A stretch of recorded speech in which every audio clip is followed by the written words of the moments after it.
안녕하세요. 일신사입니다. 저희 채널에는 신박한 사연들이 많이 있으니 많은 분들의 구독 부탁드립니다.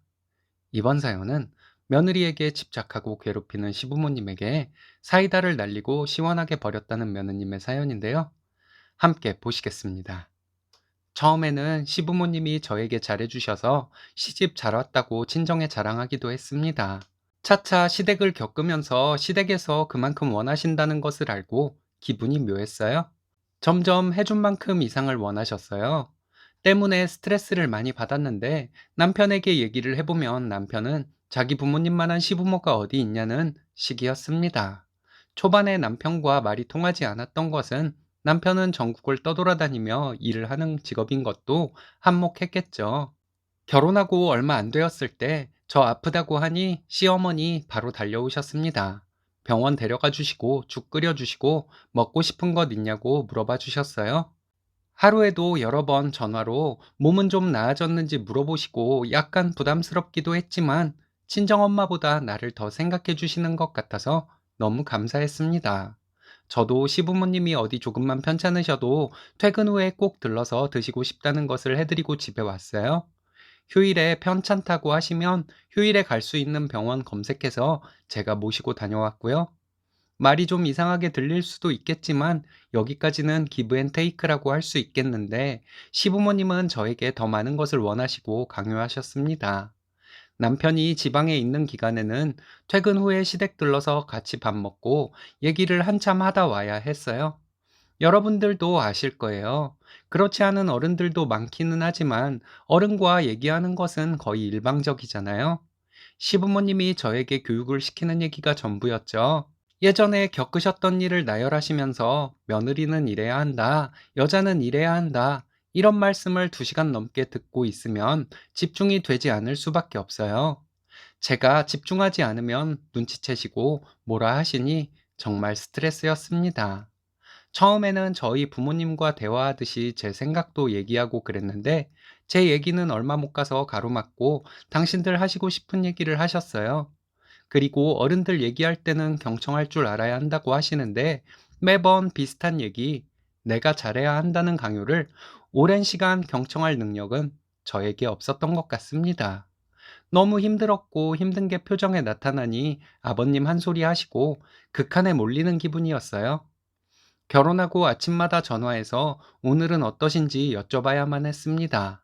하루라도 빠지면 서운하다고 카톡을 보내시는데 꼭 마지막에 깊이 잘 생각하고 부모에게 어떻게 해야 하는지 말씀하신 것을 명심하라고 하셨어요. 저 임신했을 때 남편과 둘이 1시간 거리의 지역에 당일로 놀러 갔다가 오후에 차 타고 돌아오는 길에 시부모님께 전화가 왔어요. 시아버지께 저희 남편 엄청 혼났습니다. 혼난 이유가 지금 생각해보면 너무 어이없었어요. 임산부를 데리고 멀리 놀러 갔냐는 말씀으로 시작하셨는데 저는 또 저를 과하게 걱정하시나 보다 생각했습니다. 그런데 멀리 놀러 간 것도 잘못이지만 부모에게 말도 안 하고 놀러 간 것이 더 잘못이라 하시더군요. 그렇게 너희들이 마음대로 놀러 다니다가 사고라도 나면 우리가 모르고 있을 것 아니냐 하시는데 너무 이해가 안 가더라고요.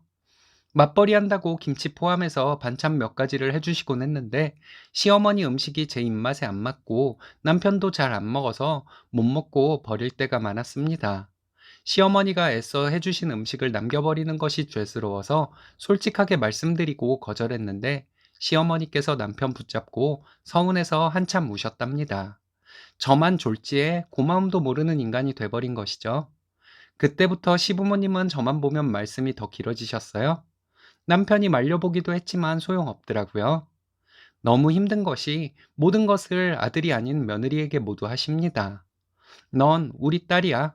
우리 딸보다 네가 진짜 딸 같다. 딸은 시집 가면 그만이고 우리는 너와 살 날이 더 많아. 이런 말씀을 하시는데 듣고 있으면 소름 끼치고 도망가고만 싶은 마음이었습니다. 시부모님이 하도 바라시는 것이 많으시니 친정부모님을 못 챙기고 모든 것을 시부모님 위주로 하길 바라시니 친정부모님은 늘 이순이인 것도 마음이 좋지 않았습니다. 나는 분명 우리 부모님 자식인데 말이죠. 명절, 어버이날 같은 기념일에 시부모님을 우선 챙겨드리고 친정은 사정에 따라 날짜 당기거나 밀려서 챙겨드리니 이것도 참 스트레스였어요. 주말에 시댁에 오라 하셨는데 먼저 친정엄마와 약속이 있었습니다. 아이 옷 사준다고 해서 그 주 주말에 친정에 오라고 하셨죠. 목요일부터 시어머니 전화로 계속 주말에 언제 올 것이냐 물으셔서 친정엄마와 약속이 돼 있다고 말씀을 드렸는데 막무가내로 오라고 하시더군요. 토요일 점심에 시댁에 가서 점심을 먹고 바로 친정에 갈 생각이었습니다. 시부모님과 점심을 먹고 친정엄마가 아이 옷 사준다고 해서 간다고 했더니 엄청 서운해 하시더군요. 모처럼 왔는데 밥만 먹고 도망치듯 간다고요? 모처럼 오다니요. 평일에도 자주 뵙고 주말에는 거의 시댁에 찾아뵈었는데요. 친정에 가서 아이와 남편은 친정집에 있고 엄마와 둘이서 쇼핑을 다녀왔어요. 서너 시간 쇼핑하는데 시어머니 전화가 5번 왔습니다. 통화한 것만 5번이고 제가 전화 안 받으니까 받을 때까지 전화하셔서 부재중 전화는 엄청 와 있었고요. 매번 이런 식이셨어요. 명절에도 친정 가는 거 절대 기분 좋게 안 보내주셨습니다. 꼭 가야 되니? 길 막히는데 다음에 가면 되지.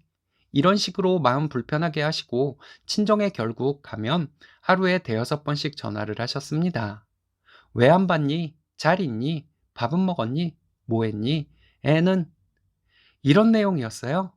물론 안 받으면 받을 때까지 하셨고요. 제가 안 받으면 남편에게 전화하면 되는데 꼭 저에게 하는 이유가 작정하고 저를 괴롭히려는 것 같은 생각만 들었습니다. 남편도 제가 힘들어하는 것을 알고 있었고 힘든 거 저는 잘 표현하는 스타일이 아닌데 남편에게 은연중에 표현하게 되었겠죠. 그래서 남편도 좀 힘들어했던 것 같아요. 남편이 나서서 시부모님에게 그러지 마시라고 여러 번 얘기했지만 너희들도 땡땡이 크면 알게 될 거다. 이게 시부모님의 대답이었어요. 친정엄마와 쇼핑 중에 시어머니와 5번째 전화 통화할 때 쓸데없는 말씀 하시다가 아이 두고 오래 나와 있지 말고 얼른 들어가라고 하시더군요. 아직 볼 거 많고 나온 지 1시간밖에 안 됐다고 했더니 시어머니가 말을 하면 네 하는 거지 무슨 말대꾸를 하냐고 화를 내셨습니다. 그때는 정말 저도 모르게 폭발해 버렸어요. 제 일은 제가 알아서 할 테니 걱정 마시라고 하고 전화를 끊었어요. 바로 계속 전화가 오더군요. 전화기 무음으로 해놓고 마음 편하게 아이 옷 살 거 다 사고 왔는데 저는 시어머니가 남편에게 전화하고 난리 날 줄 알았거든요. 남편에게 전화 한 통 없었다는 말에 참 기운 빠지는 느낌이었습니다. 남편에게는 전화가 없었다는 것이 더 짜증나더군요. 저한테만 이러시는 건 말이에요. 아버님이 톡이 왔는데 다음날 시댁에 일찍 오라는 내용이었습니다. 남편에게 그날 있었던 일을 다 얘기했어요. 톡도 보여주었고요. 남편은 한동안 좀 거리를 두라고 하는데 저는 지금껏 마음에 담아둔 말을 하고 정리하고 싶었습니다. 그날 친정에서 자고 아이는 친정에 맡기고 시댁에 남편과 둘이서만 갔어요. 시부모님은 단단히 화가 나 있는 표정이셨습니다. 무슨 말씀을 하시기도 전에 제가 먼저 말씀을 드렸어요. 친자식이라도 이렇게 집착하면 도망칠 것 같다고요. 이제 전화도 용건 있을 때만 할 것이고 주말에 시댁에 마음 내킬 때만 찾아뵐 것이고 대화 방식이 지금과 같으면 대화도 피할 것이라고 말씀드렸습니다. 본인들이 저를 딸처럼 생각했는데 자식으로서 어떻게 이럴 수가 있냐고 하시더군요. 저는 저희 부모님 딸이라고 말씀드렸죠. 지금까지 시부모님께 잘하느라 우리 부모님께 시간도 못 내고 죄송했는데 이제 딸 역할 좀 하고 사람답게 좀 살아보려고 한다 말씀드렸습니다. 그럴 거면 아예 보지 말고 살자고 하시더군요. 그럼 그렇게 하겠다고 했습니다. 그동안 너무 힘들어서 그 말씀이 너무 반갑다고 말씀드렸어요. 그리고 남편과 집으로 돌아왔는데 남편은 저에게 미안해 하더군요. 시부모님은 좀 그래도 남편과 결혼한 것에 후회가 들거나 하지는 않았어요. 자기 부모님이 워낙 특이한 분들이니 제가 좀 모진 소리를 했다 해도 남편이 저에게 미안하다고 하는 것이 정상이라고 생각은 하지만 막상 이런 일이 생기면 남편이 그렇게 나오지 않을 수도 있는 거잖아요. 한 달 정도 지났는데 그제 아버님이 톡이 오더군요. 장황하게 긴 글이었는데 대충 그 정도 했으면 됐다. 용서할 테니 조만간 내 시어머니에게 죄송하다 말씀드리러 와라. 이런 내용이었네요. 답장을 할까 그냥 차단할까 망설이다가 답장을 드렸어요. 저는 잘못한 것이 없어서 사과할 것도 없다고요. 지금까지 내가 정신병 걸리지 않고 버틴 것만도 내 자신이 대견스럽다고요. 저에게 지금까지 한 것들이 뭐가 잘못된 것인지 알게 되시더라도 연락 안 주셨으면 한다고요. 제가 말은 이렇게 했지만 내 아이의 친할아버지 친할머니이신데 평생 안 뵙고 살 수는 없을 것이란 생각이 마음 한쪽에 있기는 해요. 남편의 부모님이기도 하니 말이죠. 하지만 지금 제가 제 마음을 시원하게 말하지 않으면 너무 답답해 미칠 것 같아서 필터 없이 말씀드렸습니다. 시부모님이 다른 사람들에게 뭐라고 말씀하고 다니실지 걱정돼서 다 맞춰드리고 했는데 이제는 그런 걱정도 없어요. 제가 불손한 며느리라고 말씀하고 다니셔도 상관없을 것 같아요. 나만 아니면 되고 더 이상 견딜 수도 없으니까요. 만약 그렇게 하시면 평생 정말 안 보고 살면 되니까요. 정말 끔찍한 일을 겪으셨네요. 잘하셨습니다. 평생 시부모님이 본인들의 잘못을 모르면 평생 안 보고 살 수밖에 없지 않을까요? 앞으로는 마음 편히 지내시기 바라겠습니다.